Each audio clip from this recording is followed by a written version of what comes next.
I've had nightmares before, but nothing, not even my darkest dreams, prepared me for the night I woke up inside a coffin. At first, I didn't even realize where I was.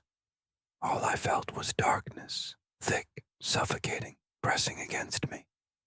It wasn't like closing your eyes. It was heavier, absolute, the kind of blackness that eats sound and air until you feel like you're dissolving into it. Then came the smell, rot, damp earth, dust, a faint sweetness, like old flowers left to decay. My chest heaved, struggling for air. Every breath burned hotter, as though the oxygen was running out. I tried to sit up, but my forehead smacked hard against something solid just inches above me. The shock jolted through my skull, and my hands shot up instinctively. Wood. Rough, splintered, cold. My fingers spread across it. 4 walls. A lid. Tight. Inescapable. That's when realization struck me like ice water down my spine. I was inside a coffin. Panic ripped through me. I kicked, I punched, I screamed until my throat cracked. My fists thudded uselessly against the wood, sending dull vibrations that died in the silence. No one could hear me. The truth slammed into me. I was buried alive. I don't know how long I fought. Maybe minutes, maybe hours. Time doesn't exist when your world is reduced to a box. Eventually, my body gave out, sweat soaking the fabric of my clothes. That's when I noticed something strange.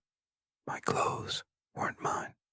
I wore a stiff black suit, too tight around my wrists. The fabric was cold, almost damp. My hands shook as I reached into the pocket. My fingers brushed something folded, a piece of paper. I opened it slowly, my hands trembling so badly the page rattled against the wood. Even in the dark, I could feel the grooves of the letters, ink pressed deep. It was an obituary. My obituary. My name. My photo.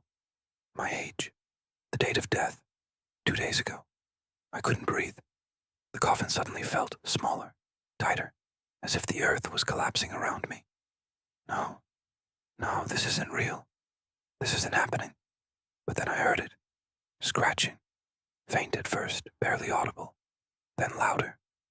A long, deliberate drag of nails across wood. Not mine. From outside the coffin. My heart slammed in my chest. I pressed both hands against the lid, holding still, too terrified to breathe. The scratching circled me, tracing along the coffin walls. Then, silence, 3 knocks, right above my face. I lost it. I screamed, begged, slammed my fists until blood slicked my fingers. Help! Somebody help me. The knocks stopped. Silence, and then a voice, whispering, so close it felt like it was inside my ears. You shouldn't be awake yet. I froze, every vein in my body turning cold. The coffin shifted, tilted slightly, as if unseen hands were pushing it deeper into the soil. Dirt rained down in soft trickles, sifting between cracks. The air grew hotter, thinner. I clawed desperately, tearing splinters into my skin, pulling until my nails bent back and bled.